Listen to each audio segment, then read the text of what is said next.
चलिए तो मैं आपको सबसे पहला प्रोग्राम आपकी लाइफ का लिखना सिखा देता हूँ और ये बहुत ज़्यादा सिंपल होने वाला है। पाइथन में कोई ज़्यादा चीज़ें करनी नहीं पड़ती। आप जस्ट जो आपका पाइचम था वो ओपन कीजिए, आपको जो main डॉट पाई था वो ओपन कीजिए, उसमें सारी चीज़ें डिलीट कर दीजिए।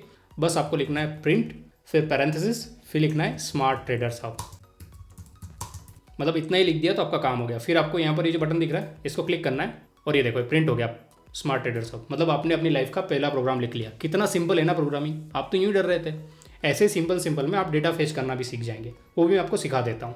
आप सभी लोग बहुत सारी एप्लीकेशन यूज़ करते हैं अपने मोबाइल फ़ोन में, करेक्ट? तो क्या वो शुरू से इंस्टॉल होकर आती है? नहीं ना। ऐसे ही जब आप कोई प्रोग्राम इंस्टॉल करते हैं, जैसे पाइचाम इंस्टॉल किया, तो इसके साथ बहुत सारे मॉड्यूल इंस्टॉल होकर नहीं आए हैं। मॉड्यूल का मतलब ये है कि कुछ पीस ऑफ कोड जो किसी ने लिख रखा है। क्यों इंस्टॉल करके देंगे? बहुत सारा कोड है ना, इसमें तो हमारी मेमोरी भर जाएगी। तो क्या किया है, हम एक काईटेप करके कोड मैंने जो लिखा है वो यहाँ पर, ये फाइल मैं आपको टेलीग्राम पे दे दूंगा। तो हमने क्या किया, उसको इंपोर्ट कर लिया। मतलब यहाँ पर हमने इस फोल्डर में उसको पेस्ट कर दिया, फिर हमने लिखा इंस्टॉल कर दिया। यूँ समझ लो कि आप जैसे मोबाइल में इंस्टॉल करते हैं वैसे इस पर्टिकुलर फोल्डर के लिए हमने इसको इंस्टॉल किया है। कहीं भी नहीं यूज़ कर सकते, इस पर्टिकुलर फोल्डर में ही इसका हम रेफरेंस देके यूज़ कर सकते हैं। तो हमने इसको इंपोर्ट कर लिया, इंपोर्ट काईटेप एज ए केटी। मैंने बोला है कि जब मैं केटी लिखूंगा वो रेफरेंस होगा इस काईटेप प्रोग्राम को। फिर मैंने क्या किया, ये ईएनसी टोकन। अभी ईएनसी टोकन होता क्या, मैं आपको बता देता हूँ।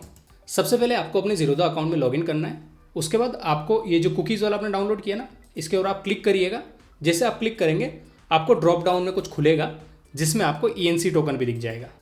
और एक चीज़ ध्यान रखिए, पूरा एज इट इज़ अपने को सोचना नहीं है, अपने को एक थॉट प्रोसेस बनानी है कि ये क्या डाउनलोड कर रहे हैं, उसका सिमिलर क्या प्रोग्राम हो सकता है क्या। तो पॉसिबिलिटीज़ लेके चलनी है, क्योंकि मैं सबको हैंड आउट लेके नहीं चल सकता। थोड़ा बहुत आपको दिमाग लगाना ही पड़ेगा। कहीं पर आप अटकते तो आप कमेंट सेक्शन बता सकते हैं, मैं आपको गाइड कर दूंगा।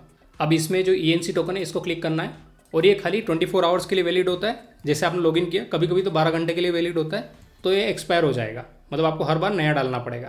तो जब भी आप डेटा फेच कर रहे हैं आपको ये ध्यान रखना है कि अगर आपका प्रोग्राम बहुत देर तक चल रहा है तो फिर आपको वो जो ईएनसी टोकन है वो एक्सपायर हो सकता है, इसीलिए आपको फिर से नया डालना पड़ सकता है।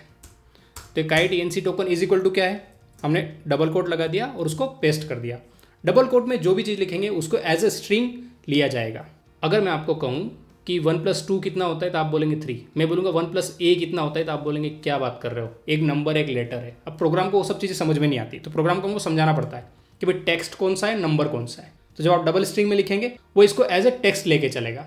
अगर आपने डबल कोट में 1 भी लिख दिया ना तो उसको एज ए टेक्स्ट कैलकुलेट करके चलेगा। मतलब आप अगर उस डबल कोट वाली संख्या को और किसी और संख्या को ऐड करेंगे तो ऐड नहीं होगा। हाउएवर अगर आपने ऐसे ही 1 लिख दिया तो फिर उसको नंबर ट्रीट करेगा।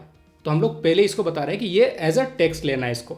हमने काईटेप को जो केटी की तरह इंपोर्ट किया था, kt.काईटेप लिखा और उसके अंदर हमने पैरामीटर्स पास कर दिए काइट, फिर हमने अपना यूज़र आईडी पास कर दिया और जो ईएनसी टोकन हमने वहाँ से कुकीज़ से लिया था वो यहाँ पर पेस्ट कर दिया। अब मैं आपको यहाँ बता देता हूँ, ये जो हिस्टोरिकल डेटा काइट.हिस्टोरिकल है, इसके अंदर हमको बेसिकली 4 चीज़ें चाहिए होती हैं और उसके बाद आप हिस्टोरिकल डेटा ले सकते हैं। सबसे पहले होता है इंस्ट्रूमेंट टोकन, जो मैंने यहाँ पर डाल दिया। ये निफ्टी का लिया है मैंने, आप कोई भी ले सकते हैं और फ्यूचर में आपको बता भी देता हूँ कहाँ से इसको लेना है और कैसे आप इसको ऑटोमेट भी कर सकते हैं। फिर हम देखेंगे कि फ्रॉम डेट हम चाहते हैं कि 1 नवंबर से लेकर 30 नवंबर तक का हम लोग डेटा निकाल के देखिए, वो भी 1 मिनट इंटरवल का। तो ये हमने लिख दिया है फ्रॉम डेट और ये हमने लिख दिया है टू डेट और हमने इंटरवल डाला है मिनट। तो अगर हम इसको चलाएंगे इस प्रोग्राम को तो यहाँ पर सारा डेटा प्रिंट होना चाहिए, जो भी हिस्टोरिकल डेटा है। यस, ये सब प्रिंट हो रहा है। मतलब आपने एक प्रोग्राम बना लिया है जो हिस्टोरिकल डेटा फेच कर सकता है 1 महीने का, किसी भी इंस्ट्रूमेंट टोकन का जो भी आप प्रोवाइड करेंगे। तो बस इतना ही था। अगर आपने ये सीख लिया तो आप इंस्ट्रूमेंट टोकन का डेटा इजीली फेच कर पाएंगे। अब इसमें कुछ एडवांस चीज़ें देखेंगे कि हमको एक इंस्ट्रूमेंट टोकन का नहीं देखना है। अब इंस्ट्रूमेंट टोकन क्या होता है, जैसे आपका ट्रेडिंग सिंबल होता है उसके रिस्पेक्ट में एक ट्रेडिंग टोकन होता है। जैसे आपका ट्रेडिंग सिंबल है निफ्टी, उसका एक इंस्ट्रूमेंट टोकन होगा, उसको एक नंबर असाइन किया गया होगा। जैसे अगर आप एम्प्लॉई है तो आपको एक एम्प्लॉय आईडी मिली होगी, तो वैसे ही यहाँ पर इंस्ट्रूमेंट टोकन काम करता है।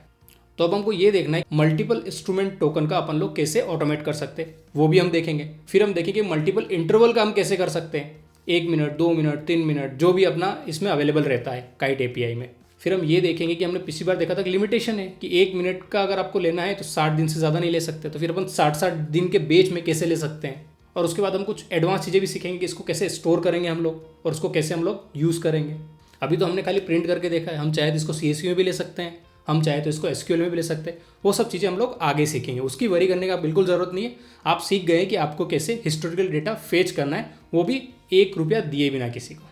तो आगे की जर्नी भी इतनी सिंपल होने वाली है। Thank you guys for watching this video. If you found this video helpful then hit the like button and consider subscribing to my channel.